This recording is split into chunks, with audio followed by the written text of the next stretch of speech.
നമസ്കാരം. National broadcasting news India mid day news.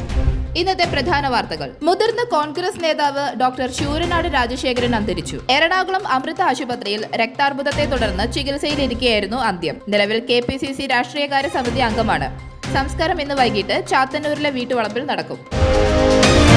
Tahawwur റാണയെ 18 ദിവസം NIA കസ്റ്റഡിയിൽ വിട്ട് കോടതി വിശദമായി ചോദ്യം ചെയ്യും. മുംബൈ ഭീകരാക്രമണത്തിന്റെ സൂത്രധാരൻ തഹാവൂർ റാണയെ ഇന്ന് NIA ചോദ്യം ചെയ്യും. ഡൽഹി പട്യാല ഹൌസ് NIA പ്രത്യേക ജഡ്ജി ചന്ദർജിത് സിംഗ് തഹാവൂർ റാണയെ 18 ദിവസത്തേക്ക് NIA കസ്റ്റഡിയിൽ വിട്ടിരുന്നു. ഭീകരാക്രമണത്തിൽ റാണയുടെ പങ്ക് സംബന്ധിച്ചുള്ള തെളിവുകളും NIA കോടതിയിൽ ഹാജരാക്കി.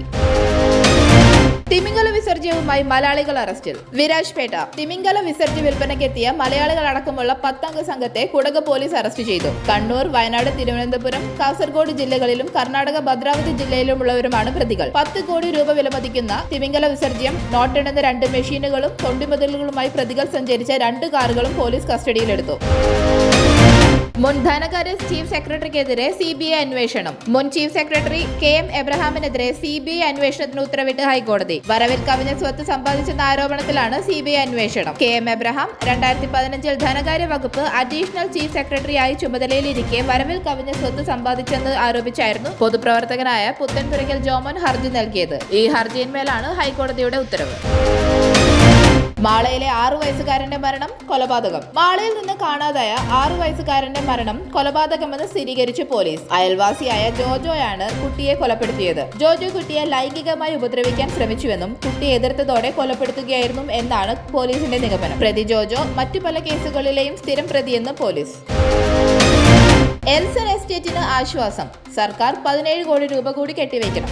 മുണ്ടക്കൈ ചൂരൽമല പുനരധിവാസത്തിനായി എൽസൺ എസ്റ്റേറ്റിന്റെ ഭൂമി ഏറ്റെടുക്കാൻ സർക്കാർ 17 കോടി രൂപ കൂടി കെട്ടിവയ്ക്കണമെന്ന് ഹൈക്കോടതി രജിസ്ട്രിയിലാണ് പണം അടയ്ക്കേണ്ടത്. നേരത്തെ 26 കോടി രൂപ കെട്ടിവച്ചിരുന്നു. സർക്കാർ നിശ്ചയിച്ച നഷ്ടപരിഹാരം കുറവാണെന്ന എൽസൺ എസ്റ്റേറ്റിന്റെ ഹർജിയിലാണ് കോടതി ഉത്തരവ്.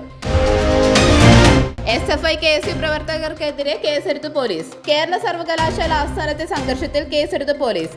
SFI KSU പ്രവർത്തകർക്കെതിരെയാണ് പോലീസ് കേസെടുത്തിരിക്കുന്നത്. കണ്ടാൽ അറിയാവുന്ന 200ഓളം പേർക്കെതിരെയാണ് കണ്ടോൺമെന്റ് പോലീസ് കേസെടുത്തത്. അഴീക്കോട് മീൻകുന്നിൽ അമ്മയെയും മക്കളെയും കിണറ്റിൽ മരിച്ച നിലയിൽ കണ്ടെത്തി. കണ്ണൂർ അഴീക്കോട് മീൻകുന്നിൽ അമ്മയും 2 ആൺമക്കളും കിണറ്റിൽ മരിച്ച നിലയിൽ കണ്ടെത്തി. ഭാമ, മക്കളായ ശിവനന്ദ്, അശ്വന്ത് എന്നിവരാണ് മരിച്ചത്. ഇന്നലെ രാത്രി മുതൽ ഇവരെ കാണാതായിരുന്നു. ഇന്ന് രാവിലെയാണ് മൂവരുടെയും മൃതദേഹം വീട്ടുമുറ്റത്തെ കിണറ്റിൽ കണ്ടെത്തി. ആത്മഹത്യയാണെന്നാണ് പ്രാഥമിക നിഗമനം. സത്യഭാമയ്ക്ക് മാനസിക പ്രശ്നമുണ്ടായിരുന്നുവെന്നും കുട്ടികളെ കിണറ്റിലെറിഞ്ഞതിനു ശേഷം സത്യഭാമ ചാടി ആത്മഹത്യ ചെയ്തതാണെന്നും എന്നാണ് പോലീസ് പറയുന്നത്.